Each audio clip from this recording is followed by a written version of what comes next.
Shalom,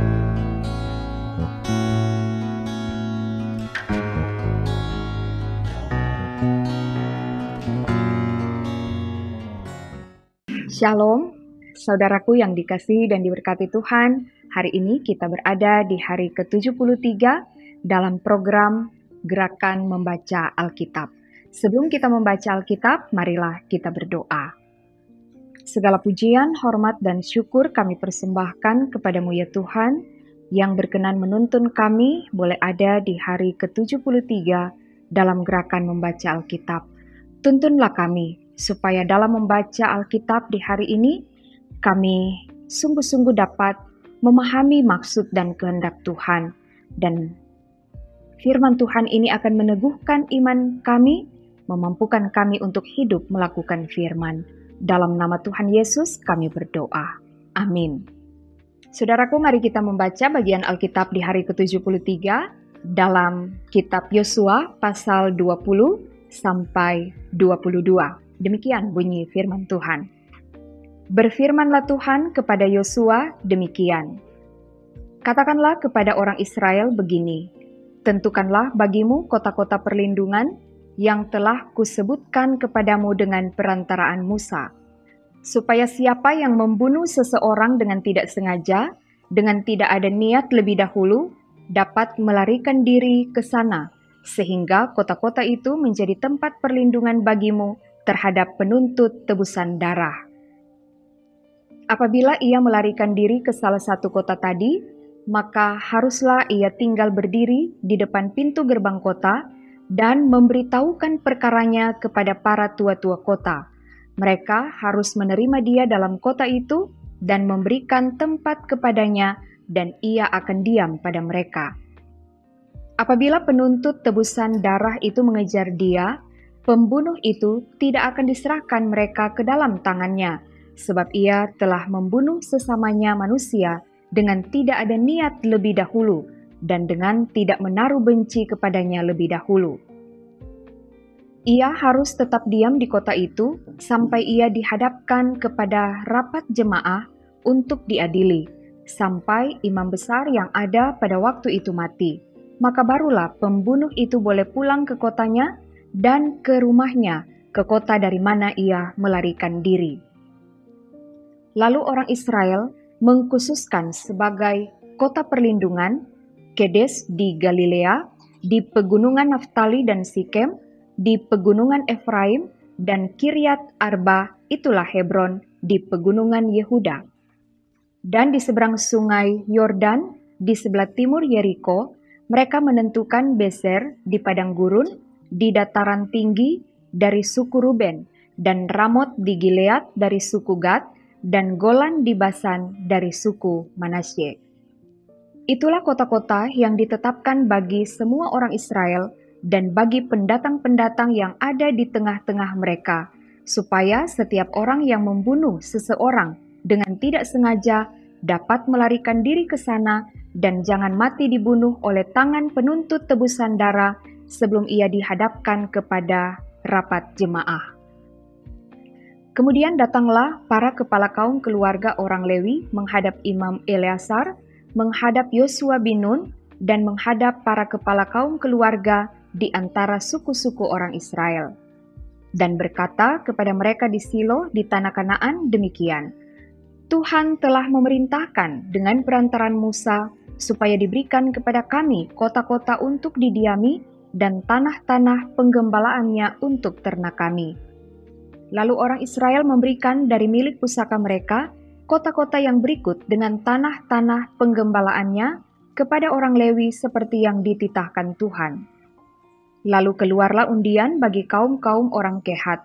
Maka di antara orang Lewi, anak-anak Imam Harun mendapat dengan undian 13 kota dari suku Yehuda, dari suku Simeon, dan dari suku Benyamin. Kaum-kaum yang lain di antara keturunan Kehat mendapat dengan undian 10 kota dari kaum-kaum suku Efraim, dari suku Dan, dan dari suku Manasye yang setengah itu. Keturunan Gerson mendapat dengan undian 13 kota dari kaum-kaum suku Isakar, dari suku Asyer, dari suku Naftali, dan dari setengah suku Manasye yang di Basan itu. Keturunan Merari mendapat dengan undian 12 kota menurut kaum-kaum mereka dari suku Ruben, dari suku Gad, dan dari suku Sebulon. Demikianlah diberikan orang Israel kota-kota tadi dengan tanah-tanah penggembalaannya kepada orang Lewi dengan undian seperti yang diperintahkan Tuhan dengan perantaraan Musa. Dari suku Bani Yehuda dan dari suku Bani Simeon diberikan mereka kota-kota yang berikut, yang disebutkan namanya di sini. Kepada anak-anak Harun yang dari kaum-kaum orang Kehat, yang termasuk Bani Lewi, karena bagi merekalah undian yang pertama. Kepada mereka diberikan Kiryat Arba, itulah Hebron. Arba inilah bapa suku Enak, di pegunungan Yehuda dan tanah-tanah penggembalaan di sekelilingnya. Tetapi tanah ladang kota tadi dengan desa-desanya telah diberikan mereka kepada Kaleb bin Yefune menjadi miliknya. Kepada anak-anak Imam Harun diberikan mereka Hebron, kota perlindungan untuk pembunuh, dan tanah-tanah penggembalaan kota itu, Libna dengan tanah-tanah penggembalaannya, Yatir dengan tanah-tanah penggembalaannya, Estemoa dengan tanah-tanah penggembalaannya, Holon dengan tanah-tanah penggembalaannya, Debir dengan tanah-tanah penggembalaannya, Ain dengan tanah-tanah penggembalaannya, Yuta dengan tanah-tanah penggembalaannya, dan Bet-Semes dengan tanah-tanah penggembalaannya, 9 kota dari kedua suku itu. Dan dari suku Benyamin, Gibeon dengan tanah-tanah penggembalaannya, Geba dengan tanah-tanah penggembalaannya, Anatot dengan tanah-tanah penggembalaannya, dan Almon dengan tanah-tanah penggembalaannya, 4 kota. Seluruhnya kota-kota kepunyaan anak-anak Harun, para imam itu, ada 13 kota dengan tanah-tanah penggembalaannya. Kaum-kaum keturunan Kehat, yakni orang Lewi yang masih tinggal dari antara keturunan Kehat, mendapat kota-kota yang dengan undian kepada mereka dari suku Efraim. Kepada mereka diberikan Sikem, kota perlindungan untuk pembunuh, dengan tanah-tanah penggembalaannya di pegunungan Efraim, Geser dengan tanah-tanah penggembalaannya, Kibzaim dengan tanah-tanah penggembalaannya, dan Bet-Horon dengan tanah-tanah penggembalaannya, 4 kota. Dan dari suku Dan, Elteke dengan tanah-tanah penggembalaannya, Gibeton dengan tanah-tanah penggembalaannya, Ayalon dengan tanah-tanah penggembalaannya, dan Gat-Rimon dengan tanah-tanah penggembalaannya, 4 kota. Dan dari suku Manasye yang setengah itu, Ta'anak dengan tanah-tanah penggembalaannya, dan Gat-Rimon dengan tanah-tanah penggembalaannya, 2 kota.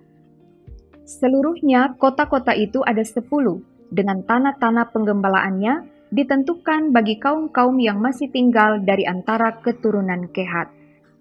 Bani Gerson dari kaum-kaum orang Lewi mendapat dari suku Manasye yang setengah lagi, Golan, kota perlindungan untuk pembunuh, di Basan dengan tanah-tanah penggembalaannya, dan Beestera dengan tanah-tanah penggembalaannya, 2 kota. Dan dari suku Isakar, Kisyon dengan tanah-tanah penggembalaannya, Dobrat dengan tanah-tanah penggembalaannya, Yarmut dengan tanah-tanah penggembalaannya, dan En-Ganim dengan tanah-tanah penggembalaannya, 4 kota. Dan dari suku Asyer, Misal dengan tanah-tanah penggembalaannya, Abdon dengan tanah-tanah penggembalaannya, Helkat dengan tanah-tanah penggembalaannya, dan Rehob dengan tanah-tanah penggembalaannya, 4 kota. Dan dari suku Naftali, Kedes, kota perlindungan untuk pembunuh, di Galilea dengan tanah-tanah penggembalaannya, Hamotdor dengan tanah-tanah penggembalaannya, dan Kartan dengan tanah-tanah penggembalaannya, 3 kota. Seluruhnya kota-kota kepunyaan orang Gerson menurut kaum-kaum mereka ada 13 kota dengan tanah-tanah penggembalaannya. Kaum-kaum keturunan Merari, orang Lewi yang masih tinggal, mendapat dari suku Sebulon, Yokneam dengan tanah-tanah penggembalaannya, Karta dengan tanah-tanah penggembalaannya, Dimna dengan tanah-tanah penggembalaannya, dan Nahalal dengan tanah-tanah penggembalaannya, 4 kota. Dan dari suku Ruben, Bezer dengan tanah-tanah penggembalaannya, Yahas dengan tanah-tanah penggembalaannya, Kedemot dengan tanah-tanah penggembalaannya, dan Mefaat dengan tanah-tanah penggembalaannya, 4 kota. Dan dari suku Gad, Ramot, kota perlindungan untuk pembunuh, di Gilead dengan tanah-tanah penggembalaannya, Mahanaim dengan tanah-tanah penggembalaannya, Heshbon dengan tanah-tanah penggembalaannya, dan Yaeser dengan tanah-tanah penggembalaannya. Seluruhnya kota-kota itu ada 4. Seluruhnya kota-kota itu ditentukan bagi keturunan Merari menurut kaum-kaum mereka, yakni yang masih tinggal dari kaum-kaum orang Lewi. Bagian undian mereka ada 12 kota. Seluruhnya kota-kota orang Lewi di tengah-tengah milik orang Israel ada 48 kota dengan tanah-tanah penggembalaannya. Kota-kota itu masing-masing ada tanah-tanah penggembalaannya di sekelilingnya. Demikianlah kota-kota tadi seluruhnya. Jadi seluruh negeri itu diberikan Tuhan kepada orang Israel, yakni negeri yang dijanjikannya dengan bersumpah untuk diberikan kepada nenek moyang mereka. Mereka menduduki negeri itu dan menetap di sana. Dan Tuhan mengaruniakan kepada mereka keamanan ke segala penjuru, tepat seperti yang dijanjikannya dengan bersumpah kepada nenek moyang mereka. Tidak ada seorang pun dari semua musuhnya yang tahan berdiri menghadapi mereka. Semua musuhnya diserahkan Tuhan kepada mereka. Dari segala yang baik yang dijanjikan Tuhan kepada kaum Israel, tidak ada yang tidak dipenuhi. Semuanya terpenuhi. Lalu Yosua memanggil orang Ruben, orang Gad, dan suku Manasye yang setengah itu, dan berkata kepada mereka, "Kamu telah memelihara segala yang diperintahkan kepadamu oleh Musa hamba Tuhan itu, dan telah mendengarkan perkataanku dalam segala yang kuperintahkan kepadamu. Kamu tidak meninggalkan saudara-saudaramu selama waktu ini sampai sekarang, tetapi kamu setia memelihara perintah Tuhan Allahmu kepadamu. Tetapi sekarang Tuhan Allahmu telah mengaruniakan keamanan kepada saudara-saudaramu seperti yang dijanjikannya kepada mereka. Oleh sebab itu, pulanglah ke kemahmu, ke tanah milikmu yang telah diberikan kepadamu oleh Musa, hamba Tuhan itu di seberang Yordan. Hanya lakukanlah dengan sangat setia perintah dan hukum yang diperintahkan kepadamu oleh Musa hamba Tuhan itu, yakni mengasihi Tuhan Allahmu, hidup menurut segala jalan yang ditunjukkannya, tetap mengikuti perintahnya, berpaut padanya, dan berbakti kepadanya dengan segenap hatimu dan dengan segenap jiwamu." Lalu Yosua memberkati mereka dan melepas mereka pergi. Maka pulanglah mereka ke kemah mereka. Kepada suku Manasye yang setengah telah diberikan Musa bagian mereka di Basan. Kepada suku yang setengah lagi telah diberikan Yosua bagian mereka di antara saudara-saudara mereka di sebelah barat sungai Yordan. Lagipun ketika Yosua melepas mereka pergi ke kemah mereka setelah memberkati mereka, maka ia berkata kepada mereka demikian, "Pulanglah ke kemahmu dengan kekayaan yang banyak dan dengan sangat banyak ternak, dengan perak, emas, tembaga, besi, dan dengan pakaian yang sangat banyak. Bagilah dengan saudara-saudaramu jarahan yang dari musuhmu itu."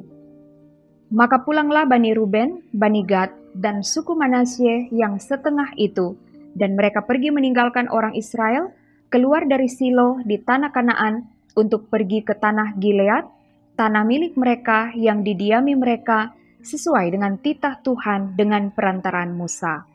Ketika mereka sampai ke Gelilot pada sungai Yordan yang di tanah Kanaan, maka Bani Ruben, Bani Gad, dan suku Manasye yang setengah itu mendirikan mezbah di sana di tepi sungai Yordan, mezbah yang besar bangunannya.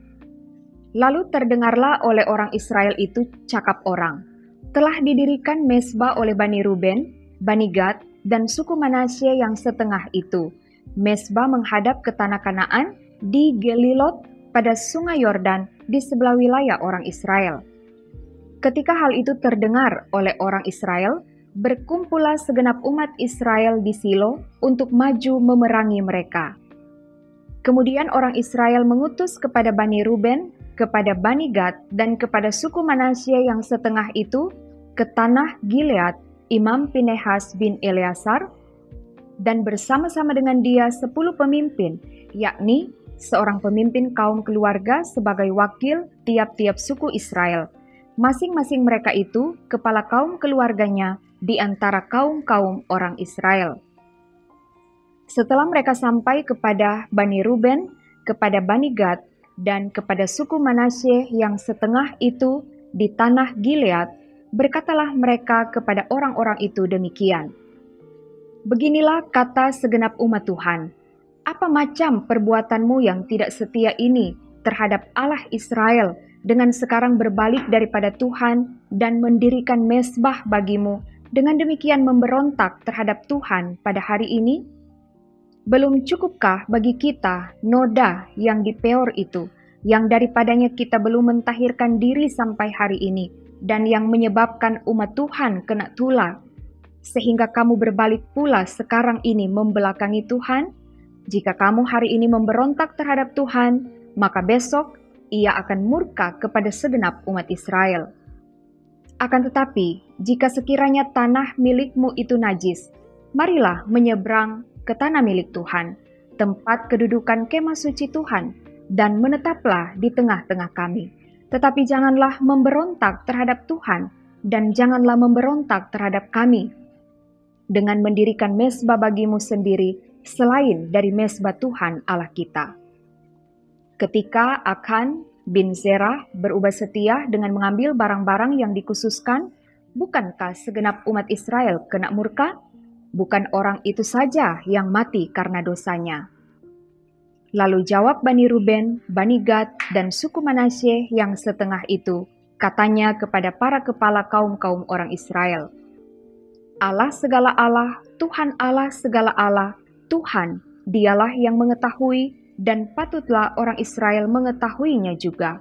Jika sekiranya hal ini terjadi dengan maksud memberontak atau dengan maksud berubah setia terhadap Tuhan, biarlah jangan Tuhan selamatkan kami pada hari ini. Jika sekiranya kami mendirikan mezbah untuk berbalik daripada Tuhan, untuk mempersembahkan korban bakaran dan korban sajian di atasnya, serta korban keselamatan di atasnya, biarlah Tuhan sendiri yang menuntut balas terhadap kami. Tetapi sesungguhnya, kami telah melakukannya karena cemas, sebab pikir kami, di kemudian hari, anak-anak kamu mungkin berkata kepada anak-anak kami demikian, apakah sangkut pautmu dengan Tuhan Allah Israel? Bukankah Tuhan telah menentukan sungai Yordan sebagai batas antara kami dan kamu? Hai orang Bani Ruben dan Bani Gad, kamu tidak mempunyai bagian akan Tuhan. Demikianlah mungkin anak-anak kamu membuat anak-anak kami berhenti daripada takut akan Tuhan. Sebab itu kata kami, biarlah kita mendirikan mezbah itu bagi kita, bukanlah untuk korban bakaran dan bukanlah untuk korban sembelihan, tetapi supaya mezbah itu menjadi saksi antara kami dan kamu, dan antara keturunan kita kemudian, bahwa kami tetap beribadah kepada Tuhan di hadapannya dengan korban bakaran, korban sembelihan, dan korban keselamatan kami. Jadi, tidaklah mungkin anak-anak kamu di kemudian hari berkata kepada anak-anak kami, kamu tidak mempunyai bagian pada Tuhan. Lagi kata kami, apabila di kemudian hari demikian dikatakan mereka kepada kita dan kepada keturunan kita, maka kita akan berkata, tengoklah bangunan tiruan mezbah Tuhan itu, yang telah dibuat oleh nenek moyang kami, bukan untuk korban bakaran dan bukan untuk korban sembelihan, tetapi mezbah itu menjadi saksi antara kami dan kamu. Jauhlah daripada kami untuk memberontak terhadap Tuhan dan untuk berbalik daripada Tuhan pada hari ini, dengan mendirikan mezbah untuk korban bakaran, korban sajian, atau korban sembelihan, mezbah yang bukan mezbah Tuhan Allah kita, yang ada di depan kemah sucinya. Setelah Imam Pinehas dan para pemimpin umat serta para kepala kaum-kaum orang Israel yang bersama-sama dengan dia mendengar perkataan yang dikatakan oleh Bani Ruben, Bani Gad, dan Bani Manasye itu, maka mereka menganggap hal itu baik. Kemudian berkatalah Imam Pinehas bin Eleazar kepada Bani Ruben, Bani Gad, dan Bani Manasye, "Sekarang taulah kami bahwa Tuhan ada di tengah-tengah kita, sebab tidaklah kamu berubah setia terhadap Tuhan. Dengan demikian, kamu telah melepaskan orang Israel dari hukuman Tuhan."